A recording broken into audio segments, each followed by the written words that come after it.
آج افسوس سے کہنا پڑتا ہے، پڑوس ملک میں ایک بڑے عالم دین جن کے بیانات سے کتنی معاشرت درست ہوئی، جن کے بیانات سے کتنے نوجوان پکے مسلمان بنے، جن کے بیانات سے لوگوں نے بزنس کے، معاش کے، معیشت کے، نکاح کے، شادی بیاہ کی، اولاد کی تربیت کے مختلف عناوین پر کتنا ان سے سارے عالم میں دین پھیلا، ان کی زبان سے ایک دو جملے غلطی سے نکل گئے، گستاخی سے نہیں نکلے ہیں۔ غلطی ہر انسان سے ہوتی ہے، اس کے باوجود بھی اپنے کو عاشق رسول کا لیبل لگا کر مکار قسم کی قوم،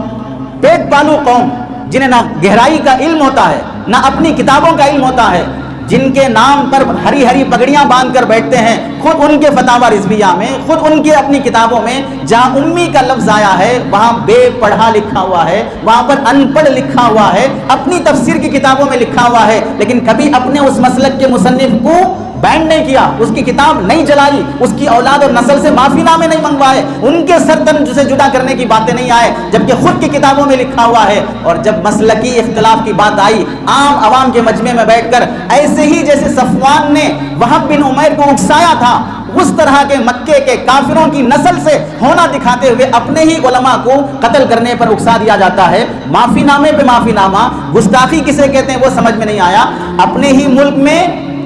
ہی ملک میں قادیانی بسا ہوا ہے، جو سب سے بڑا گستاخ ہے رسول اللہ کا، جو خود کو رسول ہونے کا دعویٰ کرتا ہے، اس کے خلاف تو کبھی زبان نہیں کھل سکی۔ اپنے ہی ملک میں مرزا بیٹھا ہوا ہے جو صحابہ کی شان میں کوتاہی اور بے ادبی کرتا ہے۔ اپنے ہی ملک میں گوہر بیٹھا ہوا ہے جو خدا ہونے کا دعویٰ کر بیٹھا ہے، لیکن ان کے خلاف کبھی زبان نہیں کھلتی ہے۔ لیکن مسلکی اختلاف کی بات آ گئی تو سر تن سے جدا کر دو، عوام کے مجمع میں بیٹھ کر دعوت دینا، اور کوئی نہیں ہے جو عاشق رسول جو سر لے کے آئے، خبیث اور غلیظ فطرت کے کہیں گے نوجوانوں کو اکساتے ہیں اپنے ہی علماء کو قتل کرنے کی خاطر۔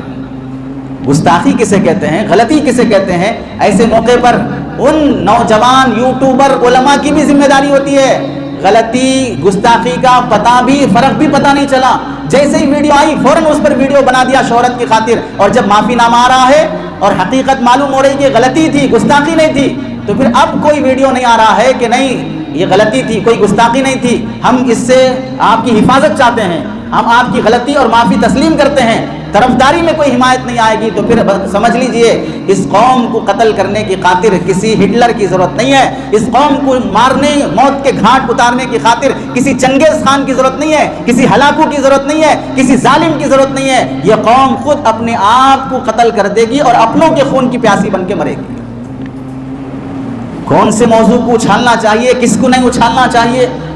ایک شخص کی زندگی کی پوری قربانیاں دیکھو، اور چلیے مان بھی لیں بالفرض، ایک تو وہ گستاخی نہیں ہے، بالفرض مان بھی لیں کہ گستاخی ہے۔ پڑھ لیتے علامہ شامی نے کیا لکھا ہے، مفتی بن بیٹھے ہیں، جہاں اردو کی کتابوں میں غلط لکھا ہوا ہے کہ گستاخ رسول کی توبہ قبول نہیں کی جائے گی، کیسے لکھ دیا گیا وہ تو ان کی بات ہے، لیکن پڑھنے والے کو عقل اور تمیز بھی تو ہونا چاہیے۔ اسلام کی نظر میں سب سے بڑا جرم اگر ہے وہ ہے کفر۔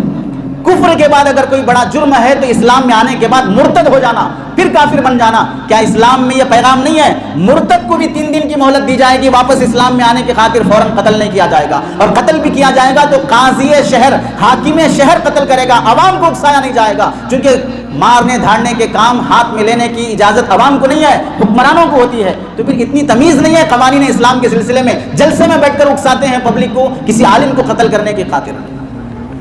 ظالم سے بدلہ نہیں لے سکا، اسرائیل کو آنکھ میں آنکھ ڈال کر اس کے ظلم کو بیان نہیں کر سکا، پھر امریکہ کی دہشت گردی بیان نہیں کر سکا، 1 سال سے ہونے والی عیاشیاں سعودی عرب میں وہ بیان نہیں کر سکا، اپنے ہی ملک کے ایک بڑے نیک عالم دین کی تمام قربانیوں کو بھلا کر، غلطی کو گستاخی کا نام دے کر اپنے ہی اپنوں کے خون کے پیاسے ہو گئے۔ سچ کہا جس نے بھی کہا، ہمیں تو اپنوں نے لوٹا، غیروں میں کہاں دم تھا، میری کشتی وہاں ڈوبی جہاں پانی کم تھا۔ اور سنو نبی کریم صلی اللہ علیہ وسلم کی وہ صفت، کیا آپ کے زمانے میں آپ کی شان میں گستاخی کرنے والے لوگ نہیں تھے؟ اشعار بول بول کر صحابہ کی بیویوں کے پردے کی باتیں اچھالنے والے لوگ نہیں تھے؟ آپ علیہ السلام نے کیا انہیں معاف نہیں فرمایا جنہوں نے گستاخی کی ہے؟ اس موقع پر ہمیں سمجھنا چاہیے اپنوں کی حفاظت، اعتدال والی راہ، میانہ پسندی، اور ہمارے ملک میں ہونے والے بنگال کے فسادات ٹی وی اینکر بیان نہیں کریں گے، دلی کا فساد زمینی لیول پر جانچ کر کے بیان نہیں کریں گے، سیدھے الزام مسلمان پہ لگا دیں گے۔ تمہیں کیا حجامت کی ضرورت پڑی پڑوس ملک کے مولانا کا ویڈیو اپنے ٹی وی پہ چلانے کی خاطر؟ ایک غلیظ قسم کا مسلمانوں کا دشمن ٹی وی چینل ان مولانا کے بیانات یہاں پر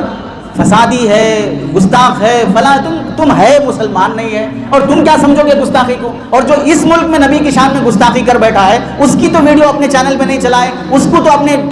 ویڈیو پہ اور اپنے چینل پہ نہیں لائے، پڑوس ملک کے مولانا کی خبریں چلانے چلے ہو۔